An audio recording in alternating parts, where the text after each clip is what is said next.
This just in, breaking news, our top story tonight. Just one day before their high-profile heads-up match, Airball and Berkey get into it at the Bellagio. My thoughts? We're tired of this, guys. We just want to move on. No one cares, which is why only 1 million people saw this tweet. No one's interested at all. Next up, news story emerges as a video found from just a year and a half ago where Nick Airball was buying in short and making some pretty nitty laydowns. Yikes. What exactly happened to Airball's bankroll in 1 year? My guess? Investment banking. Also tonight, the Lodge announces its new Monday game format, Minimum Pain Mondays. That's right, the buy-in will be 100 big blinds capped. We're going to run it 3 times every time. And of course, no one is going to be allowed to rebuy. I haven't touched base with Helmuth yet, but I'm pretty sure he's already flying to Austin. A prop bet story is Dan Smith and Marcus Gonzalez have a bet where Dan has to play tennis with a racket and Marcus has to play with a frying pan. Is Marcus actually a favorite here, or would winning just be a flash in the pan? All of this and more tonight on Say the Line! Poker News. Before we get going here, I want to congratulate Darren Elias on his MTT victory at the US Poker Open over at PokerGo and share some exciting news with you that Darren and Nick Petrangelo are going to be working together on the next Upswing Poker Tournament course. Both these guys are absolute crushers, and of course, Nick has done a lot of the content in the past for us, but we kind of wanted to add a little diversity to the team here and get some fresh opinions and views in there. I think a lot of the content is going to be these guys discussing hands back and forth to try and get you answers from maybe a couple different perspectives, as well as add a little new flair to the courses that we've had in the past. While Petrangelo does play all of the highest stakes tournaments going on in the world, Darren's no slouch himself with over $11 million in tournament winnings, and he's an extremely accomplished and strong player. Darren's expertise is a little bit more on the big, large field tournaments at small to medium stakes buy-ins, although of course he does play high stakes stuff as well. So it'll be a little bit different perspective compared to someone like Nick that specializes more in just the absolute biggest possible tournaments in terms of buy-ins with very small fields. If you want more information about this upcoming course, I'll put a link in the description below. Okay, guys, let's move on. We got a lot of stuff to talk about here, so let's go ahead and just jump into it. And we're going to start off on a light flavor here. I want to talk about this Dan Smith, Marcus Gonzalez bet. They had to play tennis. Dan Smith got a tennis racket, and Marcus got a frying pan. My understanding is Dan Smith plays a lot of racket sports. It's probably fairly good or something, but he is, of course, not a particularly strong player. And I'm going to go ahead and say that Marcus probably pretty good. I asked Marcus if he's good at tennis, to which he told me, I play a bit, 4.0 USTA rating right now, but I'm super out of shape. I don't know what that means, but for tennis people, is that good? He also said, good enough to destroy Dan Smith with a frying pan. Okay, that seems pretty good. Apparently, there may be a rematch where he uses a baseball bat, which seems pretty difficult to me, but he thinks it would be a fair match. Maybe Dan Smith's not as good at racket sports as I always thought. The stakes for this bet were pretty small. I think it was just $1,000 that were bet. But of course, because the poker community is a bunch of gambling degenerates, a lot more was wagered. And Lord knows who ended up winning the most off of this dumb bet. Dan Smith seems to think he actually would be a favorite if they ran it back. So stay tuned for more frying pan action. Let's move on to our next story. Moving on, we have to talk about this Nick Airball video by Rob Kuhn where he says Nick Airball is exposed by Rampage Poker. Essentially, in the video, he breaks down a hand that Nick Airball played on the Hustler just about 1 year ago. In the hand, Airball makes some comments that really seem like he doesn't have very much money. He's, of course, bought in for way less money than he does nowadays. And he also makes an incredibly huge nitty fold that it's hard to imagine this guy could possibly lay down with how he plays today. So exactly what happened over a year's time? It's hard to imagine. In the hand, Airball ends up folding kings on a board, queen, deuce, six, deuce, deuce. I didn't really get too deep into the hand because when you see kings being folded on that board, it's probably just not the right play. But maybe Rampage just put him in a difficult... No, he only has 15K. This just has to be a call. Don't make me poker hands this, guys. Please. Please don't make me poker hands this. Don't fold kings. Anyway, this only further increases the speculation about exactly where did Airball get his money. Is this a trust fund situation? Did he come into some money? Is he as rich as he leads on? There are so many questions now being asked. What's exactly going on with Airball? And we're not going to actually get to know because you never get to know someone's personal finances unless it's publicly disclosed. Even then, I mean, people fucking lie. Look, I mean, this never works. Doug Polk net worth. Here we go.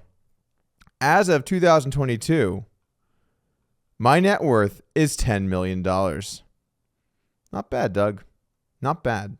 Anyway, this does make us ask exactly what happened with Airball over the past year. And I think that that's a question we're eventually going to have to ask Airball himself.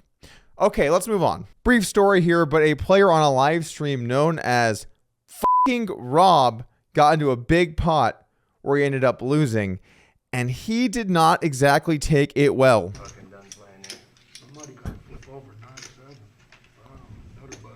Wow.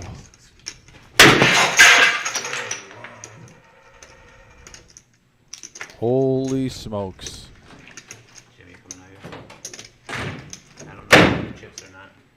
Did you pause the stream? All right. Looks like we're going to be cutting to commercial. You have to appreciate the subtlety here of the guy going on Monkey Tilt being named f***ing Rob. That seems appropriate. It would be like if you ran bad bluffs and your name was Airball. It does seem like we found the one person that tilts worse than Phil Hellmuth. It is April Fool's, and many companies are running their various April Fool's jokes because that's what companies do to advertise on April Fool's. They disguise it into some content, like, for example, Minimum Paid Monday coming to you every Monday at the Lodge. That's right. Head on down now. Poker at the Lodge. Hit the subscribe button. We'll see you on Mondays. $1,000 buy-in. No reloads. Run it 3 times to ensure someone at least wins a bit of that pot.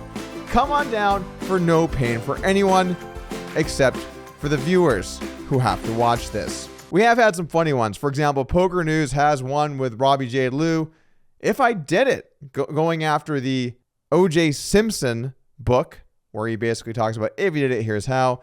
Essentially the same thing here from Robbie with Poker News. Of course, Poker News knows how to do a good April Fool's joke. Like, for example, last year I was involved, and I still get people that message me congratulating me on the purchase. So that's great.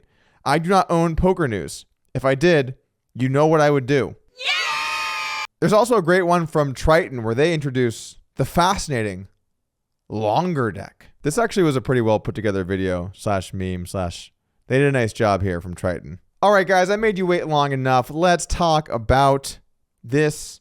I don't know. Is it an altercation? What's the juicy gossip deets that we talk about when players get into their faces? I don't know.